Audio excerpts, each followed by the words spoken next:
오늘 본문의 말씀을 가지고 긍휼과 자비 예수님이라는 제목으로 함께 말씀 나누도록 하겠습니다. 여러분 한 주간 동안 잘 지내셨습니까? 예, 저도 여러분들의 기도와 사랑으로 잘 한 주간 지냈고요. 어느새 1월도 중순을 지나서 넷째 주에 접어들었습니다. 코로나가 올해는 정말 종식이 되면 좋겠다라는 기대를 가지고 있는데요.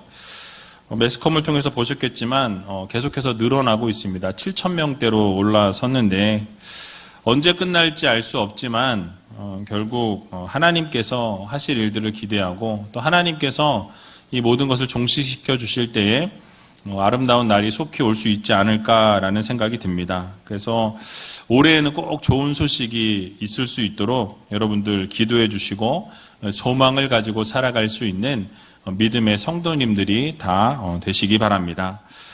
지난 시간에 이어서 오늘은 제자들이 전도 여행을 통해서 자신이 경험했던 또 자신이 이렇게 체험하게 되었던 기적을 예수님 앞에 나와서 보고하게 될 때에 주님께서는 한적한 곳에 가서 쉴 것을 제자들에게 명령하시는 것을 오늘 보게 됩니다. 그리고 쉼을 위해서 배를 타고 나아가게 될 때에 수많은 사람들이 또 큰 무리들이 예수님과 제자들이 움직이는 것을 보고 또 따르게 되는 것을 보게 되죠. 자, 이것을 보신 예수님께서 그들의 모습을 안타까워하시면서 목자 없는 양과 같다라고 이렇게 선포하십니다. 그리고 그들을 불쌍히 여기시고 그들을 긍휼히 여겨주셔서 그들에게 말씀을 가르치시게 되죠. 영적인 양식을 먹이게 됩니다. 그러던 중에 일어난 사건이 바로 오병이어의 기적의 사건인데요. 이 오병이어의 기적의 사건은 다음에 살펴보기로 하고 오늘 본문 말씀을 통해서 하나님께서 우리들에게 허락해 주신 이 교훈의 말씀이 무엇인지 같이 한번 생각해 보는 시간을 갖도록 하겠습니다. 오늘 본문 30절에서 31절의 말씀을 보니까 이렇게 말씀을 시작합니다. 같이 한번 읽어보겠습니다.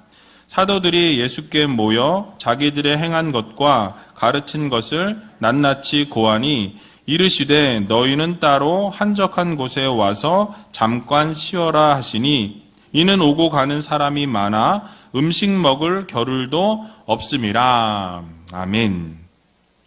자, 예수님께서 제자들에게 복음을 증거할 것을 요구하시고 둘씩 짝을 지어서 이 파송을 하셨던 것을 우리가 살펴보았습니다.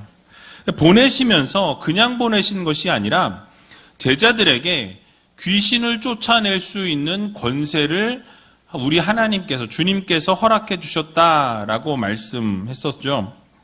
그리고 이제 제자들이 직접 그렇게 현장에서 복음을 증거하고 또 귀신을 쫓아내고 병자를 고치는 놀라운 역사를 맛보게 되었습니다. 그래서 어떤 이야기들을 예수님께 와서 고했습니까? 자신들이 행했던 모든 일들, 자신들이 경험했던 정말 주님께서 주신 그 권세대로 귀신을 쫓았더니 귀신이 쫓아나가게 되고 병자를 고치게 될 때 놀라운 병자들이 고쳐지는 기적의 역사를 맛보게 되었다라는 것을 예수님 앞에 낱낱이 모든 것을 하나도 빠짐없이 고했다라고 이렇게 말씀합니다. 그러니까 복음을 증거했을 뿐만 아니라 귀신을 내어 쫓는 것을 경험하게 되고 자신들이 선포할 때에 병자들이 회복되어지고 치유되어지는 것을 경험한 이 제자들이 얼마나 놀랍고 얼마나 신기했을까요? 그러니까 주님께서 늘 행하시던 일들을 주님께서 권세를 위임하여 주실 때 제자들도 그것을 행하게 되었고 그래서 제자들이 나아가서 선포하고 귀신을 내어 쫓을 때 귀신이 쫓겨나게 되고 병자가 회복되어지고 치유되어지는 것을 경험하게 되었던 것입니다. 자신들이 직접 경험해 보니까 너무너무 놀랍고 너무너무 신기했던 거예요. 그러한 놀라운 일들이 일어났던 것을 이제 예수님 앞에 나와서 예수님 앞에 모든 것을 아뢰었던 것입니다. 그 모든 제자들의 경험담을 다 들으신 예수님께서 이제 제자들에게 뭐라고 말씀하셨습니까? 한적한 곳에 와서 잠깐 쉬어라 라고 말씀하시죠. 여기서 한적한 곳이라는 곳은 이 황폐한 광야의 이런 의미를 가지고 있습니다. 거의 사람이 거하지 않는 곳, 조용한 곳, 이런 곳을 말씀하는 단어입니다. 곧 조용한 곳뿐만 아니라 광야를 그곳에서 말씀하는 것으로 우리가 이해할 수 있습니다. 이 구약 성경에서는 광야라고 할 때 이 광야는 시련과 연단의 장소입니다. 그러니까 하나님께서 훈련하실 때 또는 하나님의 자녀와 백성을 연단하실 때에 광야로 보내셔서 훈련하시고 연단하셨던 장소가 바로 광야였다라는 것이죠. 한적한 곳이었어요. 하지만 하나님께서 자신들의 백성들을 또 휴식하게 하실 때, 쉬게 하실 때 보내신 장소 역시 광야였다라는 것이죠. 조용한 곳이고 한적한 곳에 보내셔서 그곳에서부터 치유하시고 그곳에서부터 회복하시는 것을 우리는 성경을 통해서 보게 됩니다. 이스라엘 백성들이 출애굽을 한 이후에 광야는 그들이 노예로부터의 이 멍에를 벗어버릴 수 있는, 그리고 불기둥과 구름기둥으로 우리 하나님께서 인도해 주셨던 체험한 장소가 바로 광야였다라는 것이죠. 그 광야에서 양식인 만나를 보내셔서 먹이시고 입히시고 40년이라는 시간 동안 광야에서 하나님의 놀라운 기적을 경험케 하셨고 만나 주신 곳도 역시 광야였다라는 사실이. 이처럼 예수님께서도 제자들로 하여금 광야로 가라라고 이렇게 말씀하신 것은 1차적으로는 사람들과 격리된 장소에서, 사람들로부터 멀리 떨어진 장소에서 휴식을 취하게 하기 위한 이 목적이 있었다라는 것이죠. 자, 그런데 그 이면에는 구약에서 이미 안식의 장소로 말씀하고 있는 광야에서 하나님께서, 예수님께서 그렇게 인도하셔서 그 광야의 자리에서 진정한 안식을 주시는 목자로서 보여주시기 위해서 드러내시고자 하는 그 목적도 함께 이 안에 포함되어 있다라는 것이죠. 그래서 예수님께서는 제자들에게 조용한 쉼의 장소로 부르시고 또 그들에게 그 자리에서 안식을 줌과 동시에 영적인 교훈을 허락해 주시기 원하셨다라는 거죠. 그러한 의도를 가지고 이 쉼을 주님께서 허락해 주신 것입니다. 그래서 여기서 쉬어라 라고 주님께서 말씀하셨는데요. 이 쉬다라는 이 단어의 원어적 의미는 어떤 일을 중간에서 멈춘다라는 그런 의미를 가지고 있습니다. 그리고 이 중간에 멈추는 것뿐만 아니라 또 이중적 의미를 가지고 있는데 이 휴식 가운데서 또 새로운 힘을 공급받는다라는 사실이에요. 지금 하고 있는 일을 멈춤과 동시에 또 그곳에서부터 재충전을 하고 휴식을 통해서 하나님께서 채우시는 것을 경험할 것에 대해서 말씀하고 계신 것이죠. 따라서 본문에서 쉬라는 것은 그동안 파송되어서 수행했던 많은 일들, 그러한 일들과 지금 하고 있는 사역들을 잠시 내려놓고 쉼을 쉴 것을 주님께서 말씀하신 것입니다. 또 그렇게 쉬면서 음식을 섭취하고 영양식을 먹으면서 이 원기를 회복하라는 말씀이. 사실 제자들은 장기간의 이 여행으로 인해서, 전도 여행으로 인해서 피곤한 상황 가운데 놓여 있었습니다. 하지만 계속해서 몰려오는 사람들과 함께 부대끼게 되고 그렇게 예수님을 도와서 계속 사역을 하다 보니까 상당히 지쳐 있었다라는 것이죠. 제자들이 쉴 수 있을 만한 상황과 시간과 여건이 허락되지 않았다라는 거예요. 그래서 오늘 본문에 보게 되면 오고 가는 사람이 너무 많아서 어떻다라고 말씀합니까? 음식을 먹을 겨를도 없이 제자들은 바쁜 상황 가운데 있었다라고 말씀하죠. 이런 모습을 보고 예수님께서 그의 제자들에게 무엇을 요구하십니까? 잠시 그 일을 내려놓으라는 거예요. 쉬라는 것입니다. 그리고 새로운 힘을 공급받으라고 주님께서 명령하셨다라는 사실이에요. 여러분, 이유가 무엇입니까? 주님께서는 당신의 제자들이 사역에만 매진하다가 이 혹사당하는 것을 원치 않으셨어요. 또 계속해서 그렇게 사역만 감당하다 보면 결국 번아웃 되어진다라는 것이죠. 그래서 하나님께서도 이 세상 만물을 창조하실 때에 6일 동안 일하시고 하루를 쉬셨던 것을 우리는 보게 됩니다. 그러니까 하나님께서 굳이 하루를 안식하실 이유가 없었음에도 불구하고 6일을 사역하시고 하루를 쉬신 것은 본을 보여주시기 위함이었어요. 6일 동안 열심히 일하고 사역하고 난 이후에 하루는 쉼을 가지면서 하나님과 함께하고 하나님의 은혜를 경험하는 삶을 살아갈 것을 우리들에게 말씀하고 요구하고 계신 것입니다. 그래서 쉼을 통해서 회복의 원리를 가르쳐주기 위해서 6일을 일하고 하루는 안식하셨다라는 사실이에요. 그래서 오늘을 살아가는 우리들에게도 동일하게 안식을 허락해 주시기 원하시는 하나님이십니다. 여러분, 우리가 특별히 코로나로 인해서 참 많은 어려움을 겪고 있습니다. 여러 가지 부담들이 있고요. 여러 가지 힘든 부분들이 있습니다. 자유롭지 못한 부분이 있고 또 한 곳에 갇혀서 살아가는 그런 시간들이 너무나 많이 있는 것을 보게 되죠. 위축되어 있다 보니까 모든 것이 참 힘들고 어려운 상황 가운데 있죠. 근데 그럴수록 주님께서 허락해 주시는 휴식을 여러분 맛을 보시기 바랍니다. 우리가 주님께서 주시는 휴식을 취해야 한다라는 거예요. 우리 예수님께서도 언제나 일정한 사역의 기간을 마치시면 한적한 곳에 가셔서 쉬시면서 기도하셨어요. 그리고 하나님과 교통하시고 하나님의 음성을 듣고 하나님의 말씀 가운데 거하셨던 것을 우리는 성경을 통해서 보게 됩니다. 누가복음 5장 16절에 말씀하는데요. 같이 한번 읽어보겠습니다. 예수는 물러가사 한적한 곳에서 기도하시니라. 아멘. 예수님께서 사역을 감당하시다가도 늘 한 시간을 떼어서 하나님과 늘 교통하고 한적한 곳을 찾으셔서 기도하심으로 영적인 호흡을 멈추지 않으셨다라는 거예요. 영적인 교감을 계속해서 하나님과 가지시고 그렇게 해서 다시 재충전하시는 주님을 우리가 발견할 수 있는 것이죠.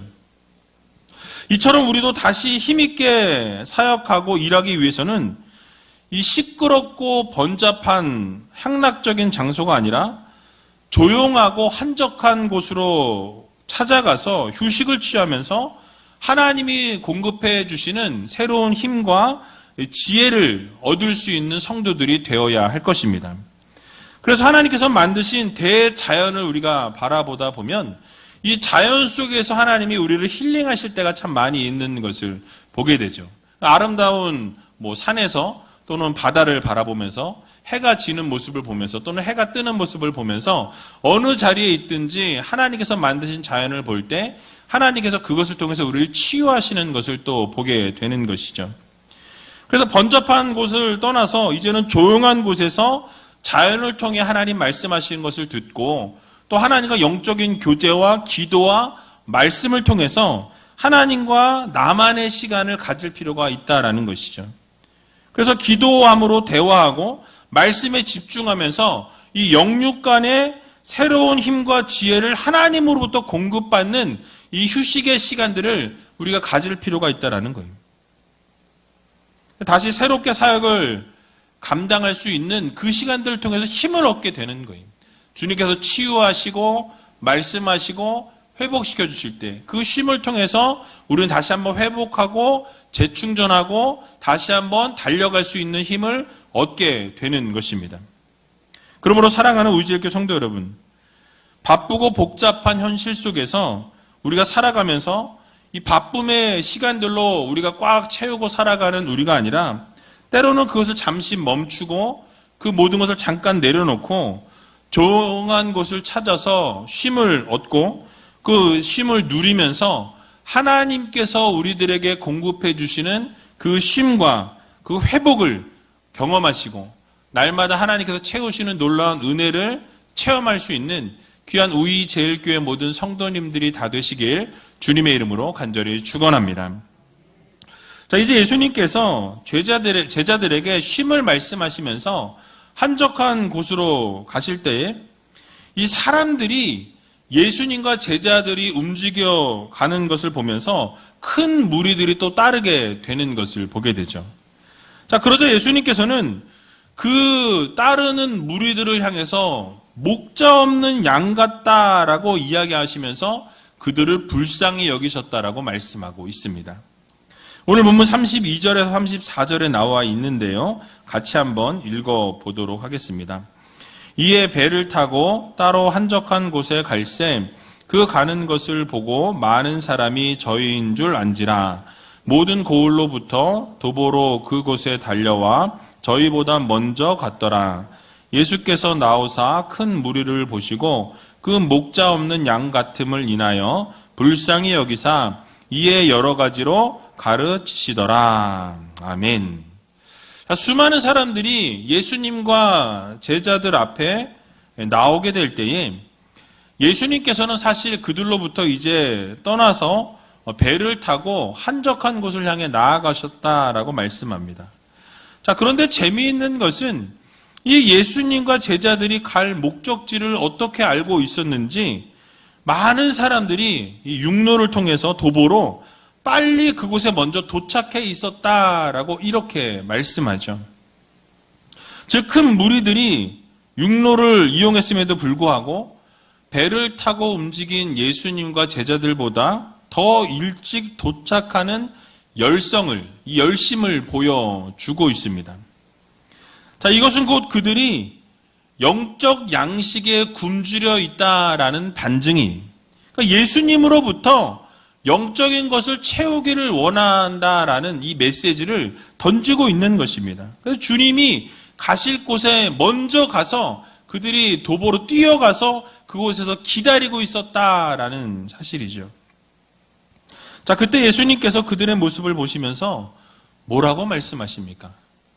목자 없는 양과 같다라고 이야기하시면서 그들을 불쌍히 여기셨습니다.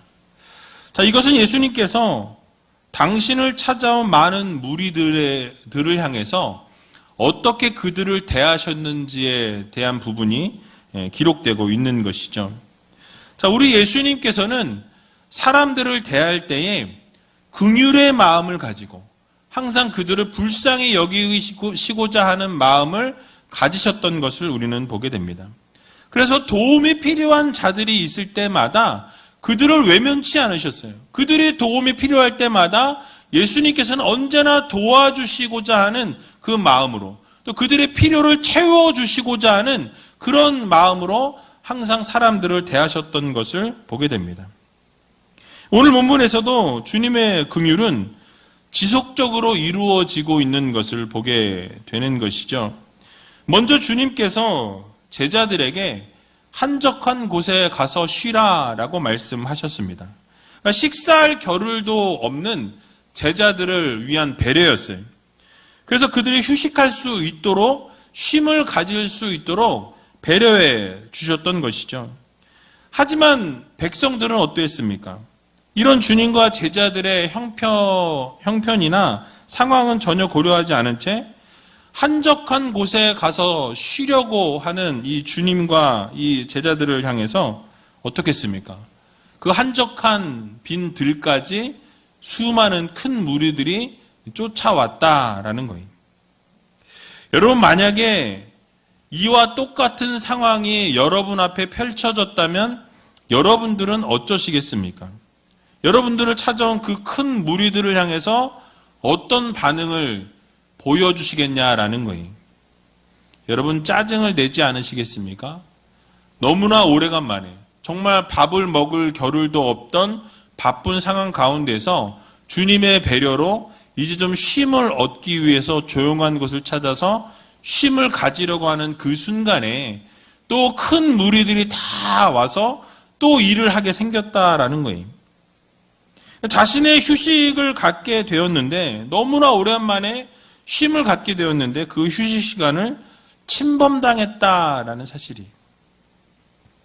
아마도 우리 같으면 짜증을 내면서 다음에 찾아오라고, 다 좀 흩어지라고 이 꿀맛 같은 이 휴식을 내가 빼앗길 수 없다라고 단칼에 거절했을지도 모르겠습니다. 그런데 예수님께서는 그들을 향해서 뭐라고 말씀하십니까? 목자 없는 양과 같다라고 말씀하시면서 그들을 안타까워하시고 그들을 불쌍히 여겨 주셨어요. 그들에게 긍휼을 베풀어 주시는 것을 우리는 보게 됩니다. 그래서 주님께서는 짜증을 내는 대신에 오히려 그들을 불쌍히 여기시고 그들에게 말씀으로 가르치셔서 그들에게 영적인 것을 채워주셨을 뿐만 아니라 결국 그들이 배불리 먹을 수 있도록 육적인 것까지 채워주시는 것을 우리는 보게 되는 거예요. 자, 이 말씀은 그 예수님께서 그들을 모처럼만의 휴식을 방해하는 회방꾼으로 보신 것이 아니라 이 목자 잃은 양과 같이 정말 갈 길을 찾아 헤매는, 어디로 가야 할지 모르는 그런 사람들을 불쌍히 여기셔서 길을 가르쳐 주시고 말씀하시고 가야 할 길이 어디인지, 또 그를 정말 긍휼히 여기셔서 그들의 필요를 채워주시는 주님의 모습을 우리가 엿볼 수 있는 것입니다. 자, 그렇습니다. 우리 주님께서는 소외된 자들과 언제나 이 힘들고 어려운 자들을 불쌍히 여겨주셨어요. 그들을 외면치 않으시는 것을 보게 됩니다. 언제나 그들을 따뜻한 마음으로 위로하시고 그들의 필요를 채우시고 그들을 치유하시고 회복시켜 주시는 것을 우리는 성경을 통해서 보게 되는 것이죠. 자, 그러므로 오늘을 살아가는 우리들도, 이 성도들도 예수님께서 하셨던 이런 사역과 같이 이런 세상을 바라볼 때 긍휼의 마음을 가지고 사랑의 눈빛으로 바라볼 줄 아는 그런 성도들이 되어야 한다라는 것이죠. 하나님의 긍휼과 자비를 행하며 살아가는 성도들이 되어야 한다라는 사실이에요. 세상을 바라보면서 긍휼히 여길 줄 알고 불쌍히 여길 줄 알고 또 오래 참을 줄 아는 그런 성도들이 되어야 한다라고 성경은 우리들에게 말씀하고 있습니다. 그래서 에베소서 4장 32절에 보면 우리들에게 이렇게 권면하죠. 같이 한번 읽어보겠습니다.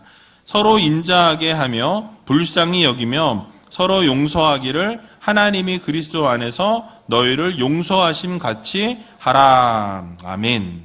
또 골로새서 3장 12절에도 동일하게 이렇게 말씀합니다. 같이 한번 읽어보겠습니다. 그러므로 너희는 하나님의 택하신 거룩하고 사랑하신 자처럼 긍휼과 자비와 겸손과 온유와 오래 참음을 옷 입고. 아멘. 여러분, 이 두 구절의 말씀이 무엇을 말씀합니까? 우리는 하나님의 자녀로 백성으로 이 세상을 멋지게 살아가야 한다는 것을 강조하고 있어요. 무엇입니까? 주님께서 이 세상 살아가면서 이 세상 사람들을 불쌍히 여기시고 긍휼히 여기신 것처럼 우리의 삶에도 동일하게 세상을 바라보면서 긍휼히 여길 줄 알고 불쌍히 여길 줄 아는 마음을 가지고 살아가야 한다라고 우리들에게 말씀해 주고 있는 것입니다. 그래서 이 세상 사람들을 바라보면서 우리는 긍휼의 마음과 불쌍히 여길 줄 아는 마음, 또 용서하고 자비를 베풀고 오래 참을 줄 아는 성도들이 되어야 한다라고 말씀하고 있는 것이죠. 그래서 여러분, 오늘 이 말씀처럼 정말 주님의 그 마음을 가지고 목자 없는 양과 같이 그들이 헤매고 있는 것을 바라보면서 긍휼의 마음과 불쌍히 여긴 그 마음을 품었던 예수님처럼 우리도 이 세상을 바라보면서 긍휼히 여기고 불쌍히 여기고 정말 그들을 마음에 품을 수 있는 귀한 우이제일교회 모든 성도님들이 다 되시길 주님의 이름으로 간절히 축원드립니다. 자, 이제 예수님께서 목자 없는 양과 같던 사람들을 불쌍히 여기시고 그들을 빈들에서 가르치실 때에 날이 저물었다라고 오늘 본문은 말씀합니다. 오늘 본문 35절에서 37절에 나와 있는데요. 같이 한번 읽어보도록 하겠습니다. 때가 저물어가매 제자들이 예수께 나와 여짜오되 이곳은 빈들이요 때도 저물어가니 무리를 보내어 두루 촌과 마을로 가서 무엇을 사 먹게 하옵소서. 대답하여 가라사대 너희가 먹을 것을 주라 하시니 여짜오되 우리가 가서 200데나리온의 떡을 사다 먹이리이까. 아멘. 자, 예수님께서 너무나 열정적이고 열심히 가르치시다 보니 어떻게 되었습니까? 날이 저물어 버렸다라고 이렇게 말씀합니다. 그러자 제자들이 무리들을 보내어서 촌과 마을로 가서 먹을 것을 사 먹게 해달라고 이렇게 예수님 앞에 요청하는 것을 보게 됩니다. 자, 그럴 때 예수님께서 뭐라고 말씀하십니까? 너희가 먹을 것을 주라라고 이렇게 명령하시죠. 여러분, 제자들이 주님께 요구한 것은 상당히 합리적인 요구였어요. 그 많은 사람들의 굶주림을 우리가 채워줄 수 없으니, 또 그럴 만한 음식과 돈도 우리 가운데 없으니 그들에게 어떻게 합니까? 가서 직접 사 먹을 것을 먹게 하소서라고 이렇게 요구한 거예요. 또 돈이 있다고 한들 그 빈들에서 어떻게 음식을 구할 수 있겠습니까? 그럴 수 없다라는 것이죠. 그래서 이 합리적으로 그들이 마을로 가서 먹을 수 있게 해달라라고 이렇게 주님께 요청을 드렸던 것입니다. 자, 그런데 우리 주님께서는 정말 뚱딴지 같은 이야기를 하고 계시죠. 너희가 먹을 것을 주라는 거예요. 여러분, 사람의 생각으로 이 본문을 바라보게 될 때 말도 안 되는 이야기를 지금 주님이 억지를 부리고 계시는 것처럼 보여집니다. 그런데 주님께서는 사실 명확한 계획과 명확한 뜻을 가지고 이렇게 말씀하셨다라는 것이죠. 자, 그렇다면 그 상황에서 제자들이 해야 될 것은 여러분 무엇입니까? 바로 예수님의 뜻을 헤아려서 예수님이 말씀하신 대로 순종하는 것을 주님께서는 요구하셨다라는 사실이에요. 그러니까 순종하는 모습이 필요한 상황이었습니다. 그저 이 제자들이 주님의 말씀에 순종을 이루게 되면 결국 주님께서 모든 것을 책임져 주시고 그 나머지는 주님께서 채우신다라는 사실이에요. 그러니까 예수님께서는 무리들의 이 굶주림을 채울 만한 능력을 가지고 계셨고 그것을 제자들을 통해서 주님께서는 이루기 원하셨다라는 사실이죠. 그래서 다음에 살펴보겠지만은 결국 제자들이 예수님의 명령에 순종하게 될 때 이 보리떡 5개와 물고기 2마리로 그곳에 있는 장정 5,000명, 아이들과 여성을 제외한 이 남성만 5,000명을 먹이고도 12광주리가 남게 되는 놀라운 기적의 역사를 체험하게 되었다라는 사실이에요. 여러분, 오늘을 살아가는 우리들에게서도 주님께서는 이런 기적을 원하신다라는 말씀입니다.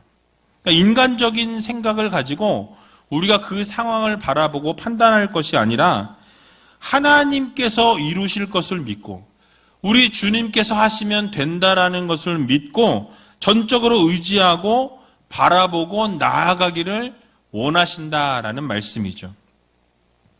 여러분, 오늘도 우리들에게 주님께서는 말씀하십니다. 너희가 먹을 것을 주라 라고 말씀하고 계세요. 여러분, 이것은 대단한 것을 요구하시는 것이 아닙니다. 주님의 명령을 따라 순종하는가 순종하지 않는가를 보고 계시는 거예요. 굶주리고 헐벗은 자가 주변에 있다면 우리의 가진 것을 나누어 주고 또 소외되고 어려운 자들이 있다면 우리가 정말로 힘을 다해 정성을 다해 돕는 것을 하나님께서 원하신다라는 것이죠.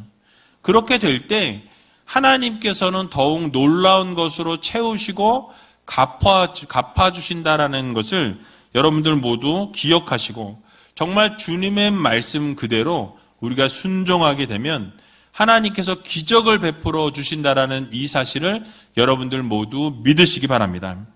그러므로 작은 것부터 우리가 실천하고 돌아보고 우리가 헌신하게 될 때에 반드시 하나님께서 여러분의 삶 속에서 오병이어의 기적을 베풀어 주신다라는 이 사실을 여러분 모두 믿으시고 날마다 소외된 분들을 돌아보고 또 불쌍히 여길 줄 알고 긍휼히 여길 줄 아는 그런 여유로운 마음과 그런 자비로운 마음을 가지고 살아갈 수 있는 귀한 우이제일교회 모든 성도님들이 다 되시길 주님의 이름으로 간절히 축원드립니다.